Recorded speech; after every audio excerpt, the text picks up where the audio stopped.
Hello साथियों, एक exam cycle में आपका स्वागत है। मैं आशुतोष कुमार सिद्धार्थ आप लोगों का एशियंट हिस्ट्री चल रहा था, यानी प्राचीन इतिहास, जिसमें कुछ टॉपिक बचा था जो कल समाप्त हुआ था। उसमें से कुछ टॉपिक बचा है, आज उसको देखेंगे। उसी के आगे आज देखते हैं साथियों प्राचीन इतिहास।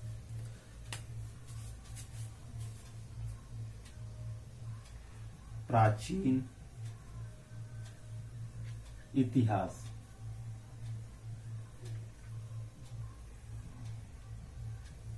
प्राचीन इतिहास। अब साथियों इसमें देखेंगे जो टॉपिक छूट गया था कल, आज उसी के आगे देखते हैं।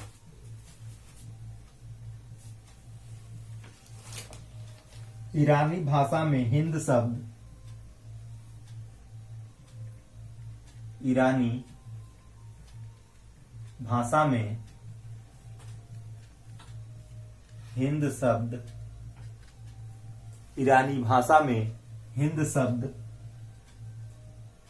संस्कृत के सिंधु से निकलता है। संस्कृत के सिंधु से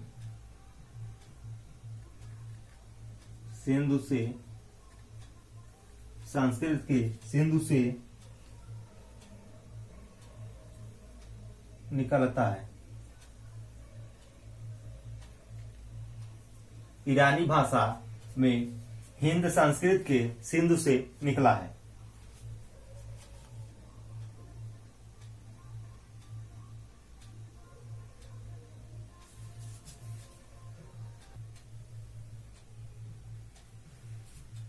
ईरानी भाषा में हिंद संस्कृत के सिंधु से निकला है। सिंधु से निकला है। इसमें देखते हैं बाद में हमारा देश बाद में हमारा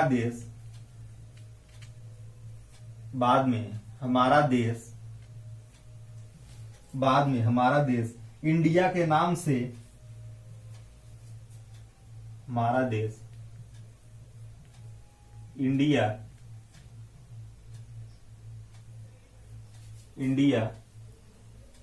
के नाम से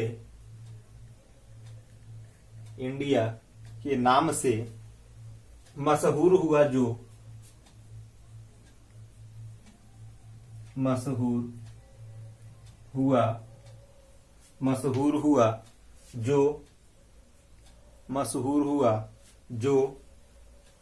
यूनानी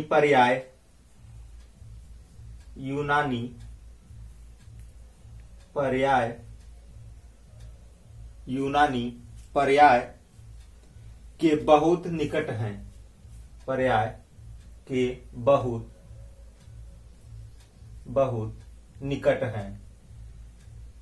बहुत निकट हैं। बाद में हमारा देश इंडिया के नाम से प्रसिद्ध हुआ जो यूनानी पर्याय के बहुत निकट हैं। हिंदुस्तान शब्द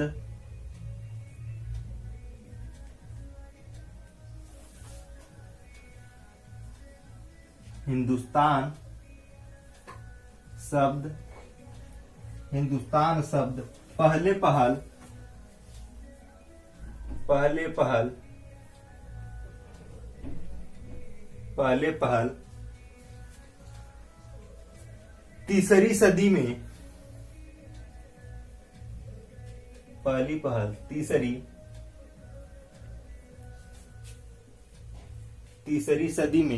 पहल तीसरी सदी में ईरान के सासानी शासकों के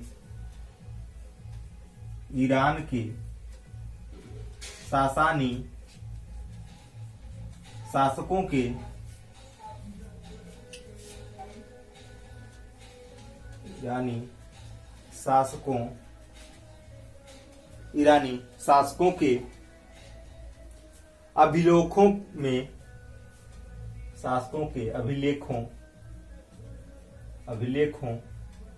में मिलता है।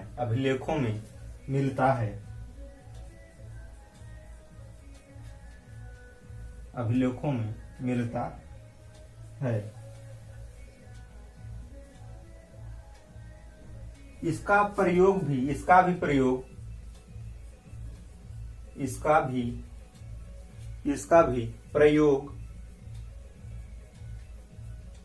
भी प्रयोग सिंधु क्षेत्र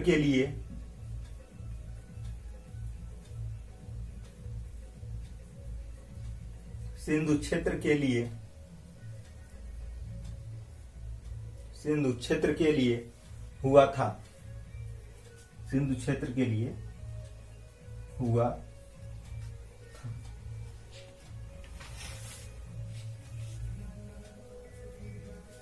अब अगली पॉइंट देखते हैं। इसमें एक बार इसको फिर से देख लेते हैं। बाद में हमारा देश इंडिया के नाम से मशहूर हुआ, जो यूनानी पर्याय के बहुत निकट है। हिंदुस्तान शब्द पहले पहल 3री सदी में ईरान के सासानी शासकों के अभिलेखों में मिलता है। इसका भी प्रयोग जो है सिंधु क्षेत्र के लिए किया गया।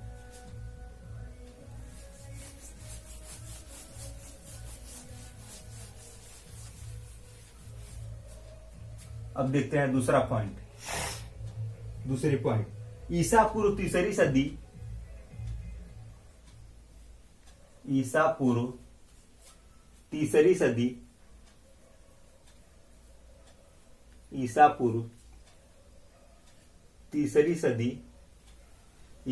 3री सदी में प्राकृत भाषा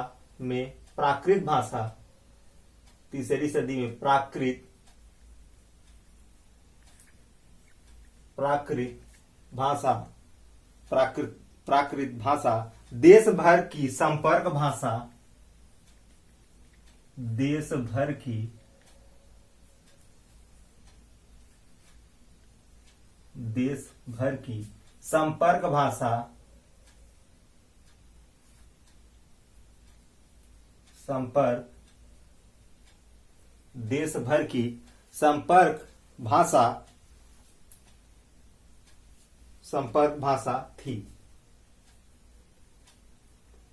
भाषा थी। अब इसमें अगला देखते हैं पॉइंट। सम्राट अशोक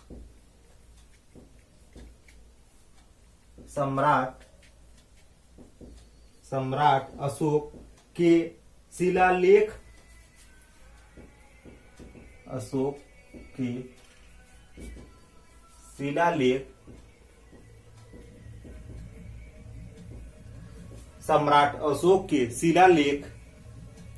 प्राकृत भाषा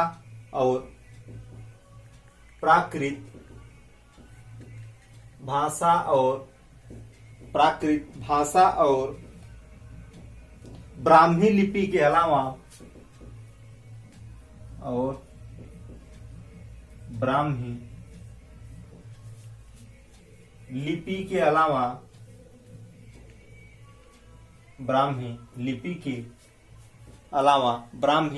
लिपि के अलावा खरोष्ठी और अरमाइक लिपियों में भी है।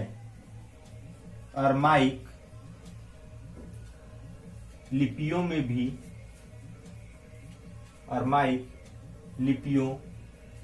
में भी है।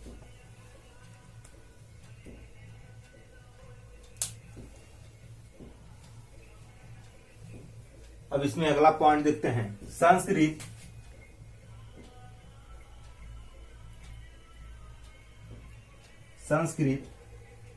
देश की राज्य भाषा थी।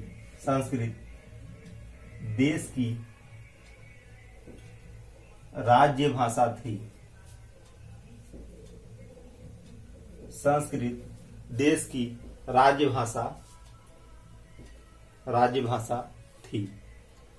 जो चौथी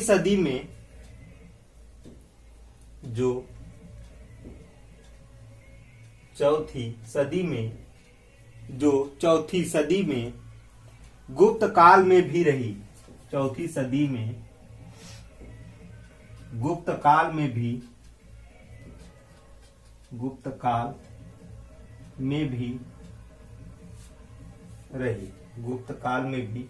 रही। गुप्त साम्राज्य के पतन के बाद गुप्त साम्राज्य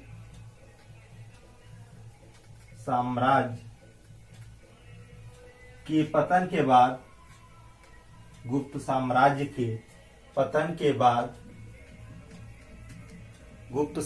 के पतन के बाद भी यह चलती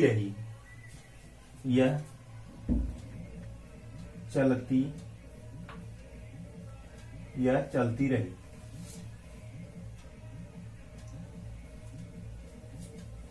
संस्कृत देश की राजभाषा थी जो चौथी सदी में गुप्त काल में भी चलती रही। गुप्त साम्राज्य के पतन के बाद भी यह चलती रही। गुप्त साम्राज्य का जब पतन हो गया, इसके बाद भी यह संस्कृत देश की राजभाषा के रूप में चलती रही। अब अगला पॉइंट देखते हैं।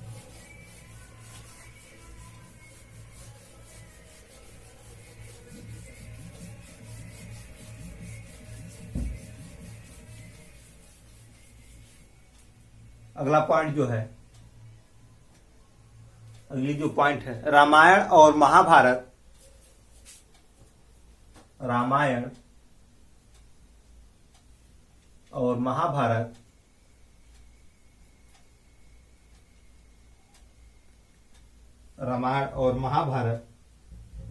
महाकाव्यों की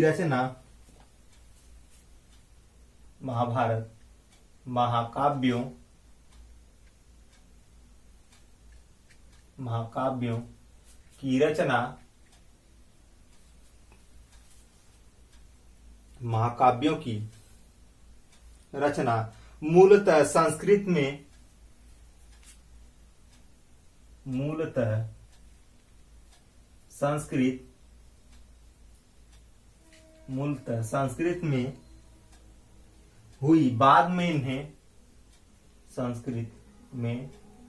हुई। बाद में इन्हें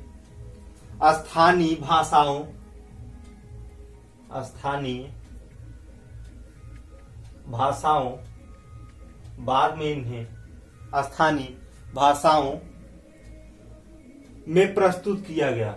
बाद में इन्हें स्थानीय भाषाओं में प्रस्तुत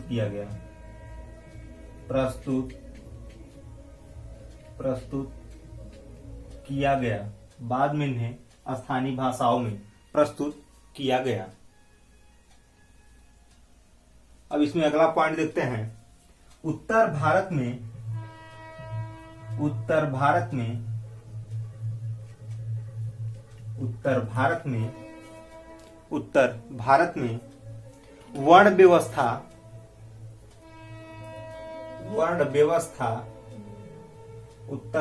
में वर्ण व्यवस्था या जाति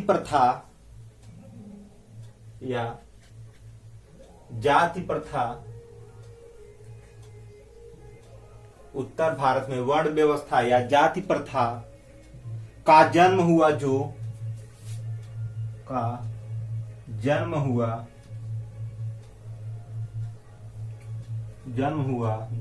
उत्तर भारत में वर्ण व्यवस्था या जाति प्रथा का जन्म हुआ जो सारे देश में व्याप्त हो गई। सारे देश में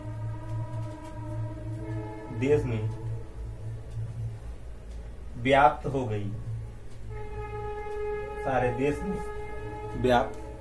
गई। साथियों, पहला चैप्टर आपका यहीं पर समाप्त होता है। जो था क्रम से बता दिए पहले चैप्टर के बारे में। अब अगला चैप्टर आप लोगों का चालू होगा। इस वीडियो को यहीं पर रोकते हैं। साथियों, अगर ये वीडियो आप लोगों को अच्छा लगे तो लाइक करिएगा, शेयर करिएगा और कमेंट करिएगा। साथियों, इस चैनल को ज्यादा से ज्यादा सब्सक्राइब करिए और ज्यादा से ज्यादा इस वीडियो को शेयर करने की कोशिश करिएगा अगर आप लोगों को ये वीडियो अच्छा लगे तो। जय हिंद साथियों।